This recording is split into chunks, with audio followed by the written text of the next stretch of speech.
estar en compañía de cada uno de ustedes. Gracias al Señor que nos da otra vez el privilegio de poder compartir juntos la palabra del Señor.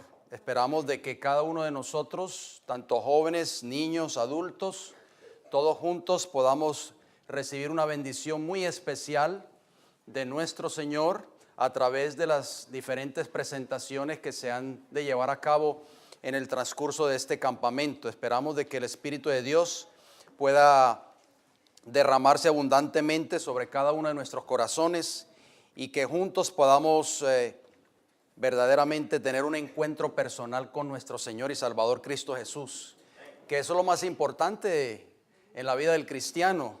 Definitivamente estamos viendo los eventos que están transcurriendo rápidamente, como lo dijo la sierva del Señor en el libro Testimonios para la Iglesia, el tomo 1, hay un capítulo que les recomiendo que lo lean, se llama La Crisis Final, muchos de ustedes tal vez lo han leído, y ella dice allí en ese capítulo que los acontecimientos finales van a ser rápidos.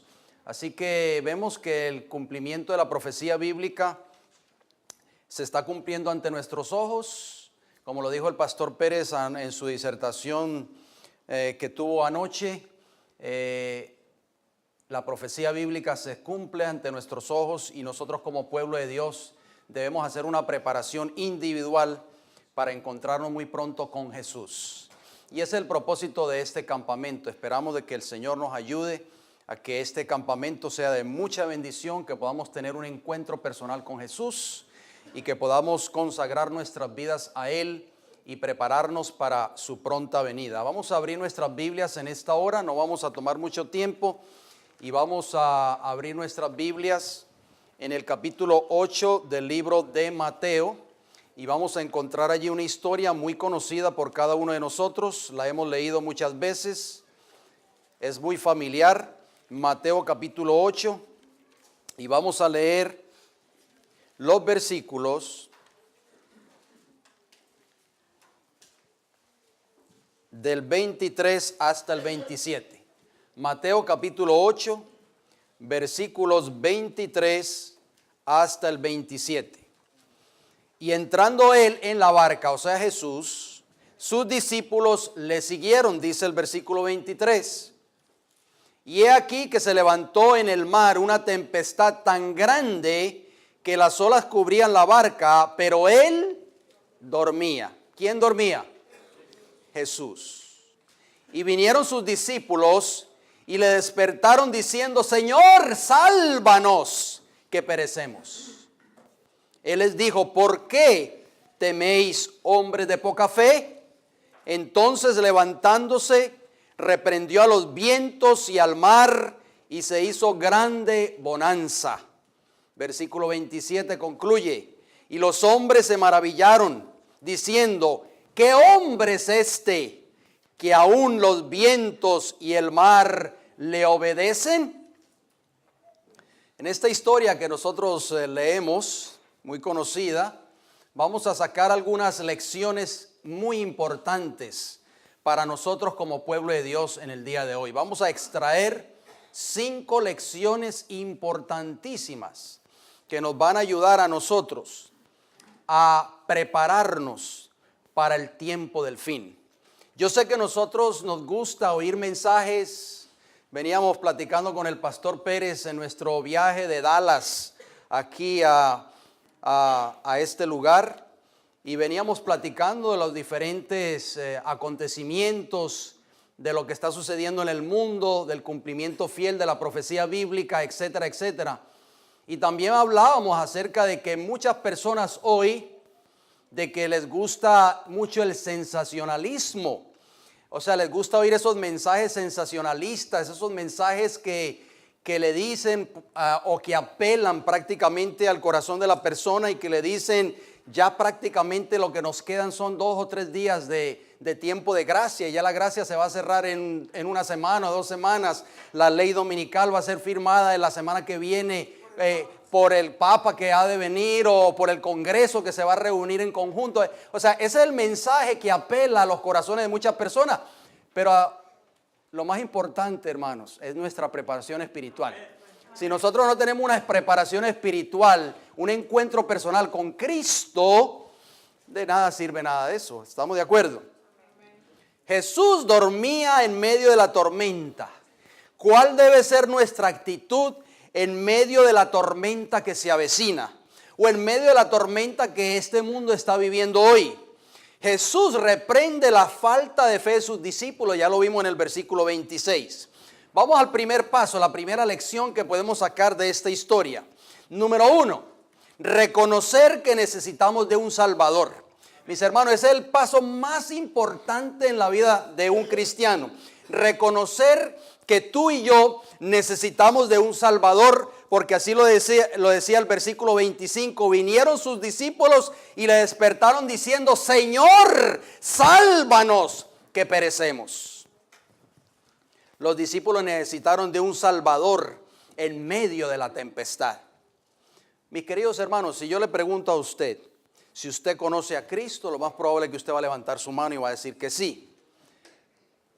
¿Qué es Jesús para ti?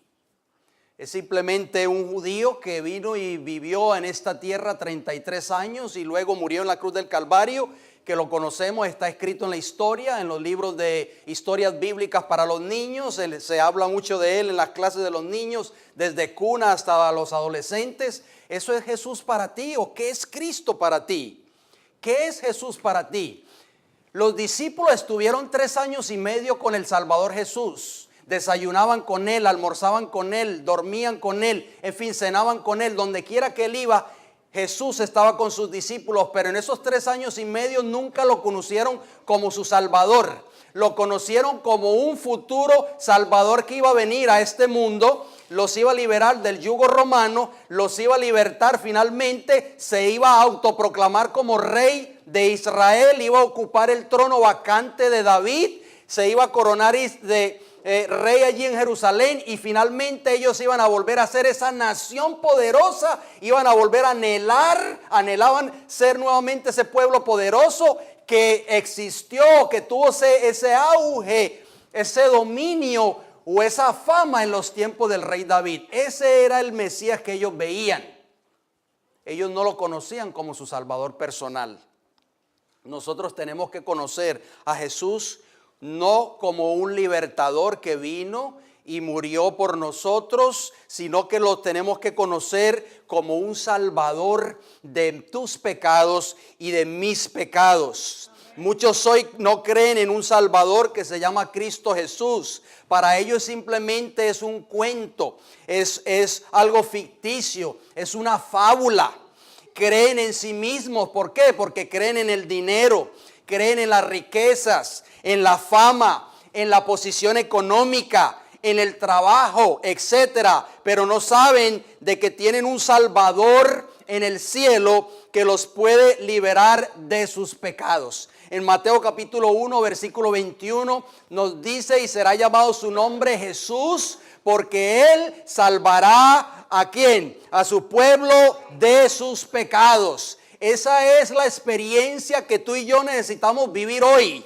Tenemos que aprender a conocer a Cristo como nuestro Salvador, como el Salvador de mi pecado. Los discípulos, mis hermanos, conocieron a Jesús después de que fue derramado el Espíritu Santo.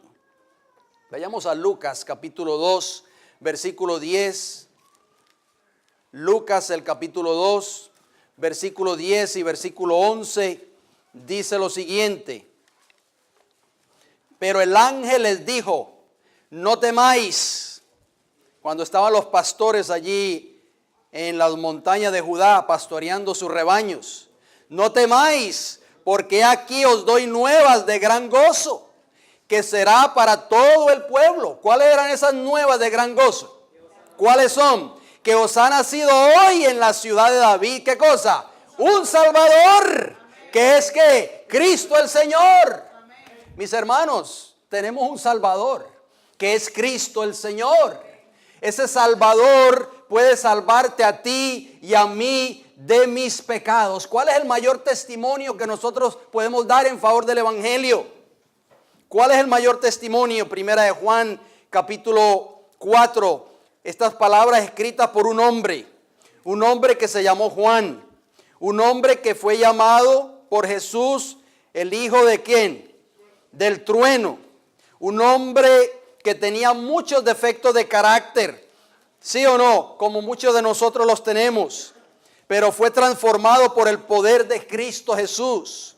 Pudo reconocer en su vida de que ese Salvador que se llama Cristo Jesús es un Salvador real. Es un Salvador que cambia la vida del que lo recibe. Es un Salvador que te puede dar la victoria sobre el pecado.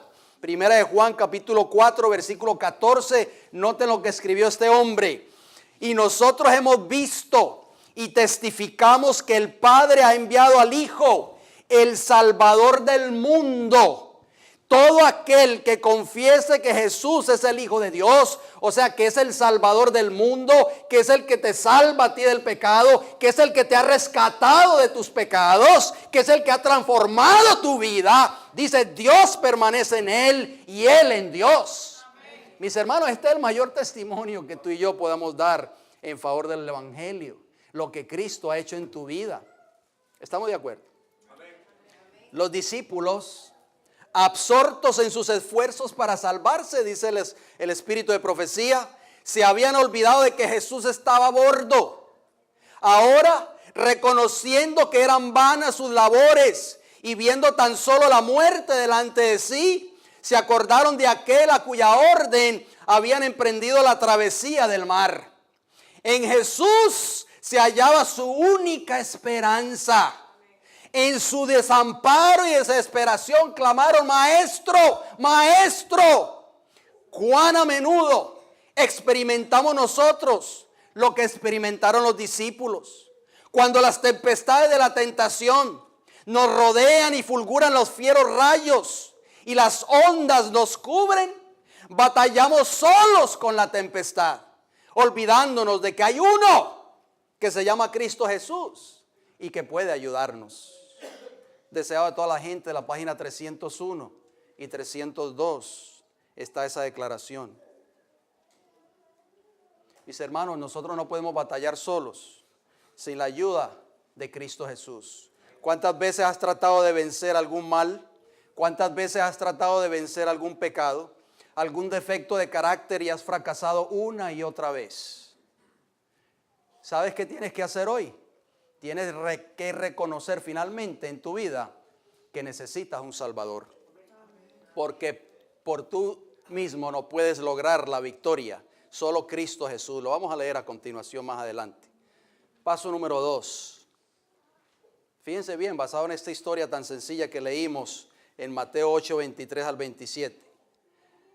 ¿Cuál es otra actitud que debemos enfrentar? O para enfrentar, diríamos, esa crisis que se avecina. Muy importante, enfrentarla con fe. Lucas capítulo 17, versículos 5 y 6, noten lo que dice. Lucas, el capítulo 17, acompáñenme, por favor. Lucas 17, versículo 5 y versículo 6, dijeron los apóstoles al Señor: aumentanos la fe. Entonces el Señor dijo: si tuviereis fe como un grano de mostaza, podrías decir a este sicómoro: desarráigate y plántate en el mar, y os obedecería. ¿Cómo es nuestra fe? ¿Cómo es tu fe? La Biblia dice en Hebreos 11:6, sin fe es imposible agradar a Dios. Sigue diciendo el deseo de toda la gente: confiamos en nuestra propia fuerza hasta que perdemos nuestra esperanza y estamos a punto de perecer. Entonces nos acordamos de Jesús, y si clamamos a Él, o sea, con fe genuina, para que nos salve, no clamaremos en vano. Aunque Él con tristeza reprende nuestra incredulidad y confianza propia, nunca deja de darnos la ayuda que necesitamos. Deseado de toda la gente, la página 303. Lucas 18:8 dice: cuando el Hijo del Hombre viniese, ¿hallará fe en la tierra? ¿Cómo podemos desarrollar una fe viva, una fe genuina? Mis hermanos, ¿de qué forma? Aquí está la fórmula para tener una fe genuina en Cristo Jesús. Estudiando la palabra del Señor. ¿Sí o no? Romanos capítulo 10, versículo 17. Ustedes conocen ese versículo, no tenemos que ni leerlo. La fe viene ¿por qué, hermanos? Por el oír, ¿qué cosa? La palabra de Dios. Pero como decía el hermano Ronnie hoy, en su disertación esta mañana, la tecnología ha invadido al pueblo de Dios en este tiempo. Tenemos mucho tiempo para estar en el celular, tenemos mucho tiempo para estar en Facebook, tenemos mucho tiempo para estar hablando con nuestras amistades, para estar hablando a través de los diferentes medios que la tecnología pues ha dado a esta generación moderna. Pero ¿cuánto tiempo tú dedicas para estudiar la palabra del Señor? Hermanos, ¿cómo podemos desarrollar una fe viva si no tenemos tiempo para estudiar la palabra del Señor? ¿Cómo podemos desarrollar una fe viva si no dedicamos tiempo para la palabra del Señor? ¿Qué tiempo tú dedicas a estudiar este precioso libro cada día? Debemos desarrollar una comunión con el Señor diaria. Si tú no has desarrollado un plan de estudio en tu vida, yo te aconsejo que lo hagas desde hoy. Yo recibí un consejo muy sabio de un pastor que lo más probable que ya murió porque era un pastor muy ancianito cuando yo lo recibí principiando este ministerio hace más de 30 años atrás. Este pastor nos dijo a un grupo de hermanos allí reunidos en aquel entonces y nos dio un plan de estudio que yo se lo quiero compartir con ustedes porque ese plan de estudio ha sido una gran bendición para mi vida. El pastor nos decía en aquel entonces, el pastor Espinosa, nos decía en aquel entonces, no hay que leer 30 o 40 capítulos diarios de la Biblia, sino simplemente hagan un plan de estudio.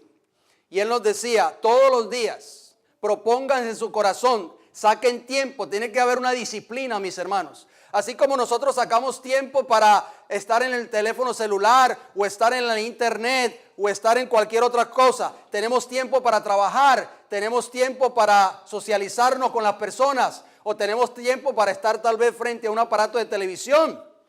Tenemos que sacar tiempo para estudiar la palabra del Señor. Y el pastor Espinosa nos decía, todos los días, léanse un proverbio diario, 2 o 3 salmos, un capítulo del Antiguo Testamento y un capítulo del Nuevo Testamento. Y hagan ese plan de estudio diariamente. Hermanos, para mí ha sido una gran bendición. Si ustedes hacen ese plan de estudio, yo no sé cuál es el plan de estudio que ustedes llevan, cada persona tiene un plan diferente, pero nosotros necesitamos desarrollar un plan de estudio, necesitamos volver a la palabra del Señor. El pueblo de Dios está pereciendo por falta de conocimiento, por falta de sabiduría. Hay muchos vientos de doctrina que están azotando fuertemente al pueblo de Dios en este tiempo. Pero necesitamos estudiar nuevamente la palabra del Señor.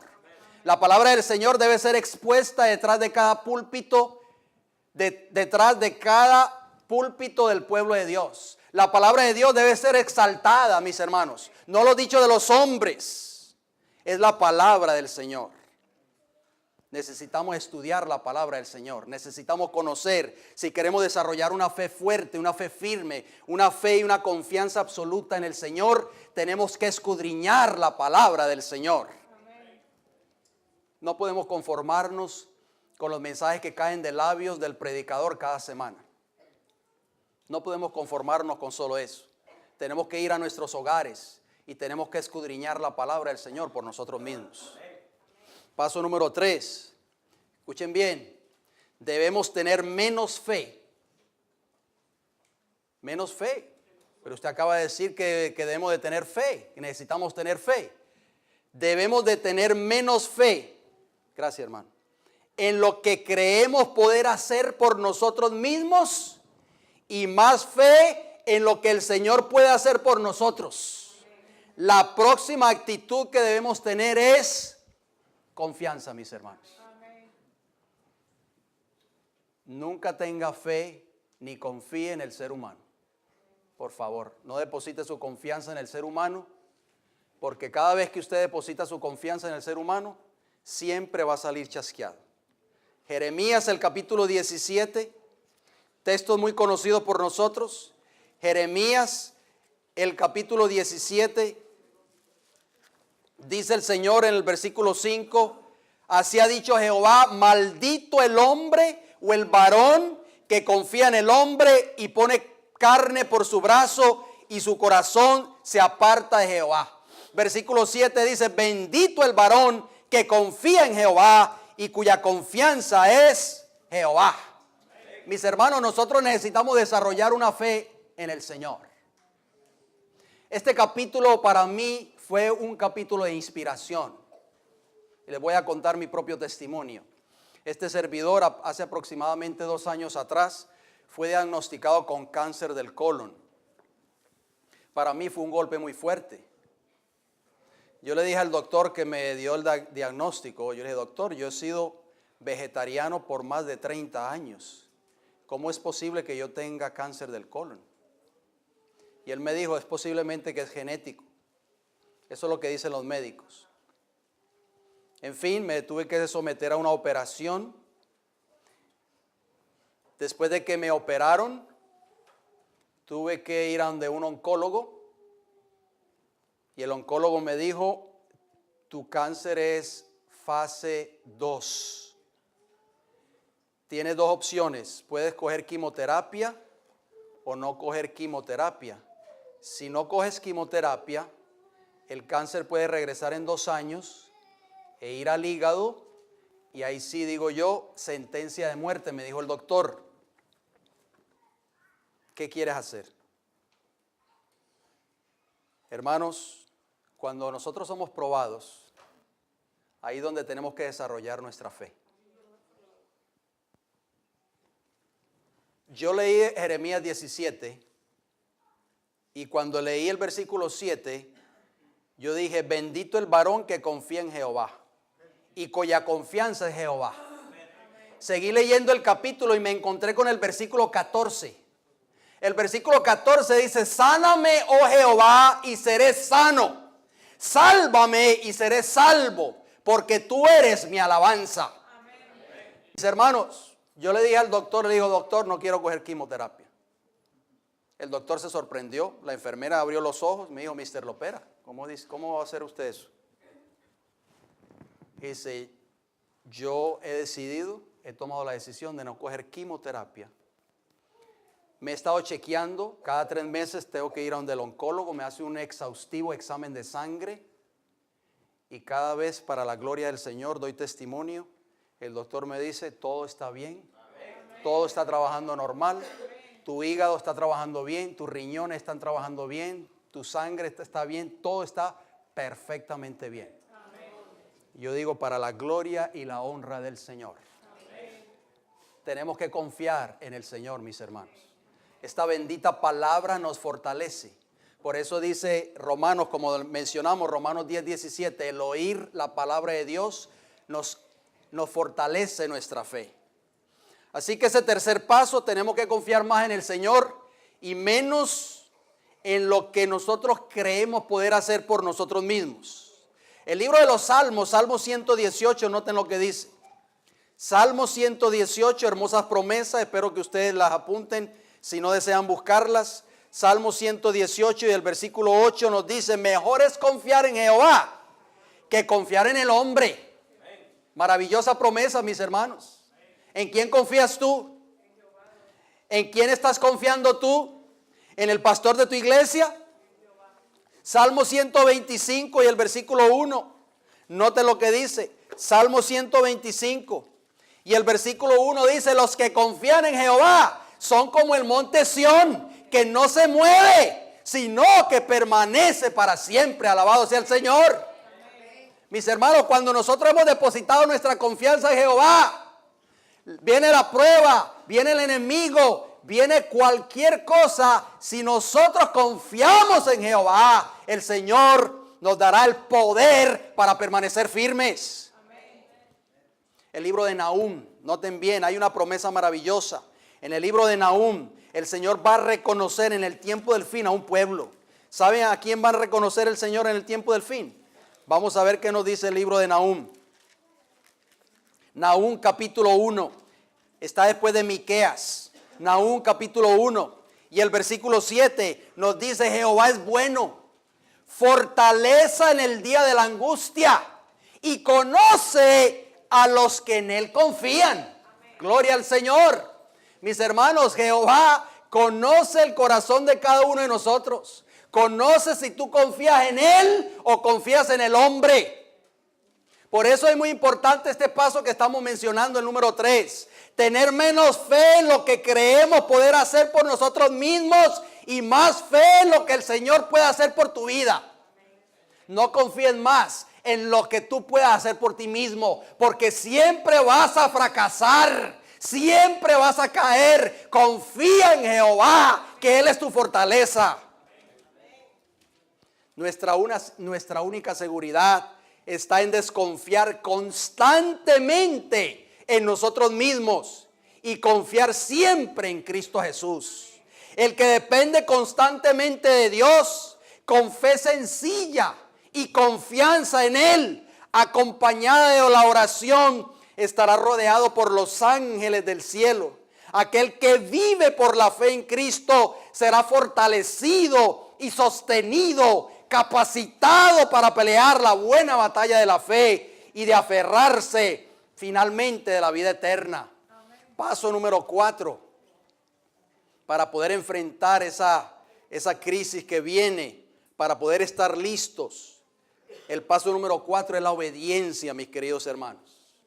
Satanás odia este término, obediencia. ¿Por qué Satanás odia tanto este término? ¿Por qué? Porque por eso precisamente fue arrojado, expulsado del cielo. Porque fue desobediente. Lo contrario a la obediencia, por supuesto, fue rebelde contra el gobierno de Dios. En el libro de Deuteronomio, el capítulo 10. Fíjense bien, porque hoy por hoy se escucha un mensaje espurio. Un mensaje espurio que no tenemos que obedecer. Que la obediencia no es un requisito para nosotros ser salvos. ¿Han escuchado ustedes ese tipo de mensajes? ¿Lo han escuchado? Ese mensaje se predica dentro del pueblo profeso de Dios. Deuteronomio capítulo 10, versículo 12 dice: ahora pues, Israel, que pide Jehová tu Dios de ti, sino que temas a Jehová tu Dios, que andes en todos sus caminos y que lo ames y sirvas a Jehová tu Dios con todo tu corazón y con toda tu alma. Versículo 13 dice que guarde los mandamientos de Jehová y sus estatutos que yo te prescribo hoy para que tengas prosperidad. ¿Qué pide el Señor Jehová hoy para nosotros? ¿Qué pidió Él del pueblo de Israel antiguo, hermanos? Obediencia perfecta a sus mandamientos. ¿Será que Jehová ya ha rebajado esa norma? ¿Qué ustedes creen? ¿Será que Jehová ya no pide de nosotros obediencia hoy? La prosperidad radica en la obediencia a los mandamientos de Dios. El libro de Hebreos, el capítulo 5, hablando de Jesús. Cristo es nuestro ejemplo. Tenemos que imitar a Jesús. Tenemos que tener la fe de Jesús, ¿sí o no? Hebreos, el capítulo 5 y el versículo 7 hasta el 9, noten cómo dice. Hebreos 5, 7 dice: y Cristo en los días de su carne, ofreciendo ruegos y súplicas con gran clamor y lágrimas al que le podía librar de la muerte, fue oído a causa de su temor reverente. Y aunque era hijo, dice el versículo 8, por lo que padeció aprendió ¿qué cosa? La obediencia, mis hermanos. Versículo 9, y habiendo sido perfeccionado, vino a ser autor de eterna salvación para todos los que ¿qué? Los que le obedecen. Cristo no salvará a los desobedientes. Satanás hará creer que los desobedientes también irán al cielo. ¿Estamos de acuerdo? Por eso es que Satanás ha introducido un sinnúmero de falsas doctrinas dentro del profeso cristianismo hoy. Una de esas doctrinas, ¿cuál es? Hemos estado presentando unos programas radiales allá en Tampa en cuanto a esta falsa doctrina. Ustedes saben que nosotros tenemos un programa, tenemos dos programas. Uno sale aquí, bueno, tres diríamos. Uno sale aquí en Oklahoma City, algunos de los hermanos tal vez lo han escuchado. Uno sale allá en el área de Orlando y otro en Tampa. Después de que nosotros salimos al aire en la ciudad de Orlando los martes de 4 a 5 de la tarde, vienen otra denominación religiosa y presentan su programa, y esta semana pues sentí el deseo de querer escucharlo después de que nosotros salimos del aire, y estos dos supuestos ministros estaban diciendo que Mateo capítulo 24, escuche pastor, Mateo capítulo 24, decían ellos, no es para la iglesia de hoy. Ese mensaje fue dado para la iglesia judía en los tiempos de Jesús. Y uno de los mensajes que a mí, hermano, yo cuando escucho esto, yo digo, Señor, ¿por qué?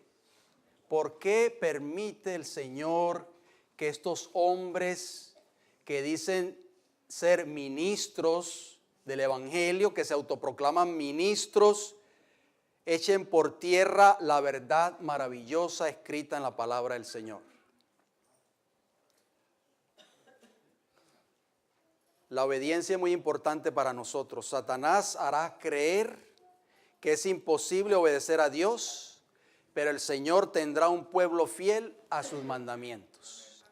Apocalipsis capítulo 14, que nosotros conocemos esos versículos hasta de memoria, y el versículo 12 nos dice lo siguiente. Apocalipsis 14, 12 dice, aquí está la paciencia de los santos, los que guardan los mandamientos de Dios y la fe de Jesús. El apóstol Juan, el Señor le reveló allí en Patmos y le mostró un remanente en el tiempo del fin. Le dijo, Juan, ven acá Juancito, he aquí están los que guardan los mandamientos de Dios y tienen que el testimonio de Jesús.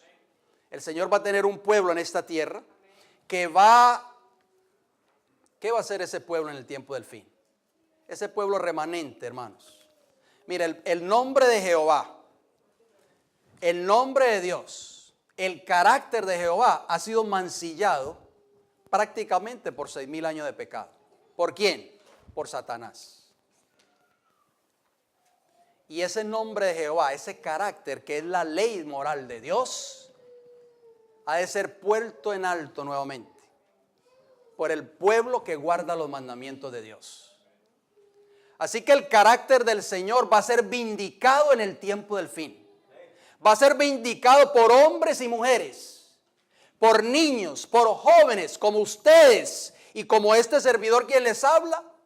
Y el Señor va a tener un pueblo en el tiempo del fin que le va a decir a Satanás, Satanás, que eres mentiroso desde el principio. He aquí un pueblo que obedeció perfectamente mi ley, que vindicó mi carácter y mi nombre ante las huestes celestiales y ante el universo. Mis hermanos, esa ley moral de Dios va a ser vindicada finalmente por el pueblo fiel al Señor. Solo podremos estar seguros cuando confiemos humildemente en Dios y obedezcamos humildemente sus mandamientos. Paso número 5, para enfrentar esa crisis que se avecina, muy importante, no puede faltar en nuestras vidas, la oración. La oración nos dará fuerza para vencer, ¿qué cosa? La prueba. Salmo 86, noten cómo dice, el Salmo 86 y el versículo 6 y 7. Salmo 86, versículo 6 nos dice, escucha, oh Jehová, mi oración, y está atento a la voz de mis ruegos. En el día de mi angustia te llamaré, porque tú me respondes. Así como clamaron los discípulos en la barca, debemos clamar en oración en la hora de la prueba.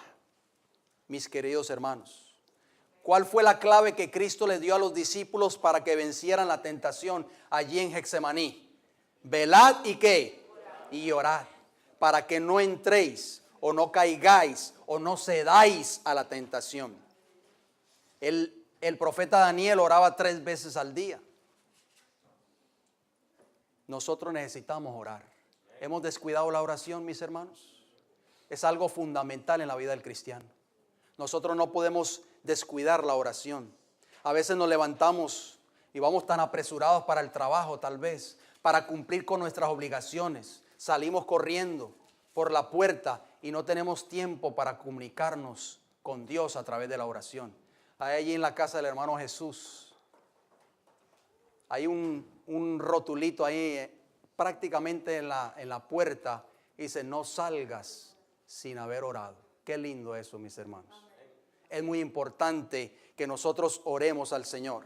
Permítame compartir con ustedes un pensamiento de este hermoso libro, Mensajes Selectos, el tomo 3.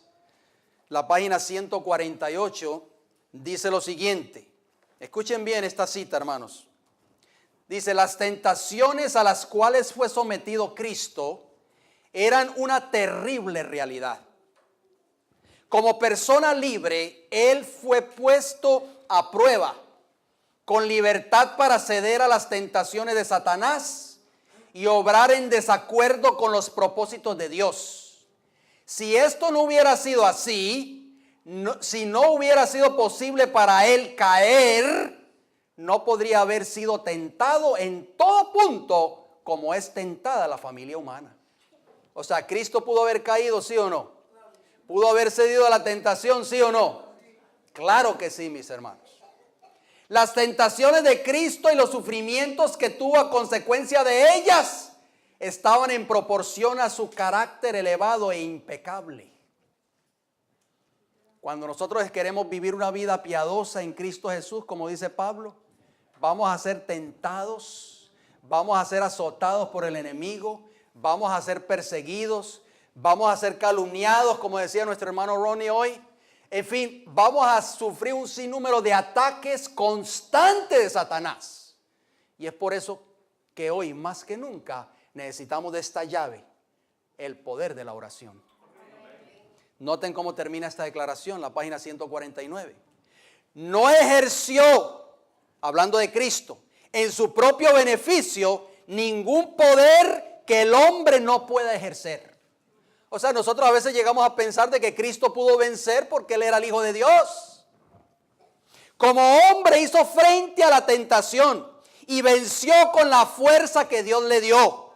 Nos da un ejemplo de perfecta obediencia. Él ha hecho posible que podamos llegar a ser participantes de la naturaleza divina. Nos asegura que podemos vencer como Él venció. Su vida testificó de que en base a la ayuda del mismo poder divino que Cristo recibió, es posible que el hombre obedezca la ley de Dios. Alabado sea el Señor. Mis hermanos, el Señor nos da ese poder. Y ese poder lo logramos a través de la oración. Noten lo que dice Joya de los Testimonios. El tomo 1, página 24. Toda oración elevada con fe por un corazón sincero será oída y contestada por Dios. Y el suplicante obtendrá la bendición cuando más la necesite. No cuando nosotros la pidamos, porque a veces queremos que Dios conteste nuestras oraciones cuando se lo pidamos y de la forma como se lo pidamos. Pero dice que el Señor responderá la oración cuando, ¿qué? Cuando más lo necesitemos. Y a menudo, óigalo bien, esta excederá sus expectativas. No se pierde una sola oración, oigan bien, hermanos. No se pierde una sola oración de un verdadero santo, si es elevada con fe. Por un corazón sincero, gloria al Señor.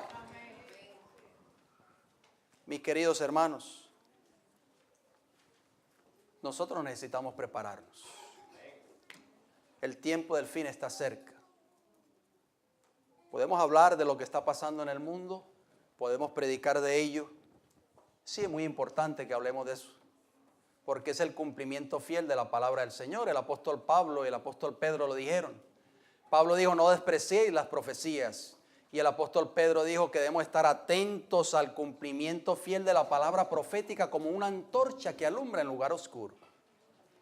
Pero si nosotros no tenemos una preparación individual en nuestras vidas, si no hay un encuentro con Jesús, si no haces de Jesús tu Salvador a partir de hoy, de nada sirve.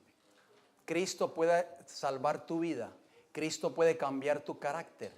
Si eres un carácter explosivo, si eres un carácter que te enojas fácilmente, que guardas rencor, si eres una persona que te enojas fácilmente porque otros no están de acuerdo con tus opiniones o con tus puntos de vista, necesitas un Salvador. Y ese Salvador se llama Cristo Jesús. Cristo Jesús puede cambiar tu vida si dejas que Él obre ese cambio en tu vida. El mayor testimonio que el apóstol Pablo, Saulo de Tarso, daba en favor del evangelio era lo que Cristo había hecho en su vida. Y siempre que él se presentaba ante magistrados, ante reyes, ante oficiales de gobierno, le hablaba del testimonio, le hablaba de su experiencia cuando iba en camino a Damasco. Y siempre contaba su testimonio, siempre decía lo que él era antes de haber conocido, antes de haber tenido ese encuentro personal con Jesús. Muchos de nosotros tal vez nos familiarizamos con el carácter de Saulo de Tarso. Necesitamos tener un encuentro con Jesús. Ojalá que ese encuentro con Jesús sea durante este campamento, para que el Señor haga un cambio en nuestras vidas y podamos vivir una vida verdadera, un evangelio genuino y verdadero. Que el Señor nos bendiga en esta hora.